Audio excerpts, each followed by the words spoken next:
Well, good morning, ladies and gentlemen. Steve Collins coming to you from beautiful San Antonio, Texas on this Sunday morning. The second most powerful, passionate, and purposeful coach and speaker in the world. All right, just like I hoped you would. Thank you, little man. Hope you guys are having a fantastic Sunday morning this morning. Today's video title comes from an elderly woman at HEB one year when Angela and I were going through a very, very difficult season. This is for parents of kiddos out there. We were going through a very, very difficult season.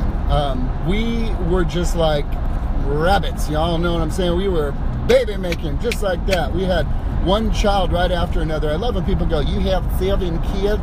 Are any of them twins?" No, they're not. They're not twins. We just kept having them.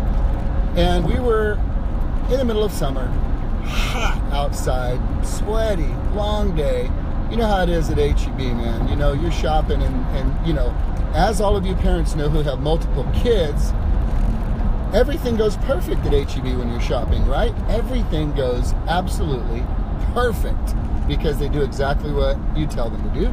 They behave and they walk in a straight line like little ducks behind a mama, right? Whatever. Good morning, Karina. They don't do what you expect. And so it gets a little weird from time to time. So Angela's pregnant. We got little babies around our legs. We're hot, sweaty, doing what we can to get in and out of there, chasing them up and down aisles, and we were just literally worn out. And on the way back to the car, we saw an elderly woman who saw what was going on with us, and she came to a place where she recognized what was happening, and she decided to intervene. And she simply said this. She looked at Angela in the eyes and she said, "Honey, don't forget." She said, "The days are long, but the years are short." So parents, I want to encourage you. I know that you have likely begun summer if you're in San Antonio and you have your kids at home. If you do, those of you with kids, and rather than that being a stress relief, it may have added some additional stress and pressure and demands on your schedule and your life and your sleep patterns. And what do we do to feed them 3 times a day now and entertain them all day long?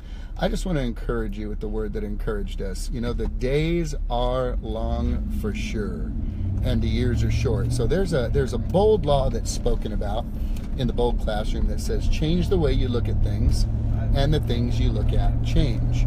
So how can you change the way you look at the time you have with your kids this summer and the extra demands it places on you and places on your schedule? How can you choose to look at it differently so that you can flip it from the temptation to look at it as a negative and you turn it into something that could be positive and could be empowering for you? You may look at this as opportunity for you to grow. This may be a leadership opportunity for you. This may cause you to grow and become a better planner. This may cause you to develop habits that are going to enhance other parts of your life, because now maybe you sit down on a Sunday like Angela and I will tonight with our calendars open, and we will write out a plan for the week. And that written plan for the week, ladies and gentlemen, it's a lot like the pilot who has the log to fly from Los Angeles to Hawaii. 99% of the time, that plane is off course. They are constantly course correcting to make sure they get on course. But they know when they run into storms or they run into winds or issues out there over the ocean, they know they're not going to suck their thumb, wrap themselves in a blankie and fly back to LA and go, it got hard. No, they know they're going to wind up in Hawaii, because they have a plan. They may have to go around a storm, they may have to go over a storm, they may have to go through a storm, just like we do in our life. And yet, we don't suck our thumb, wrap ourselves in a warm blanket, and go back home and go, it was too hard. At least I hope you don't. What we have the opportunity to do is have a written plan to move forward. So remember, let me just make this suggestion for you. Take a Sunday night.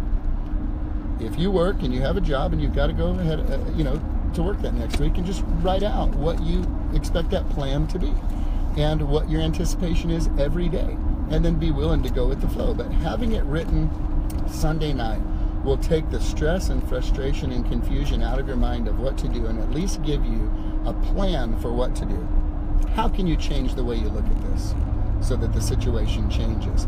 I'm going to encourage you to realize it's a growth opportunity for you as a parent to become more organized, to become a better planner, and to be able to prepare yourself and your family with a little bit of forethought, a little bit of wisdom that goes into what's going to happen that next week. Plan it out. Put it on paper. Be okay with being off course and course correcting, and recognize those words of wisdom that sweet church mama gave us in the HB parking lot. The days are long, but honey, the years are short. Make the most of them, and have a great Sunday.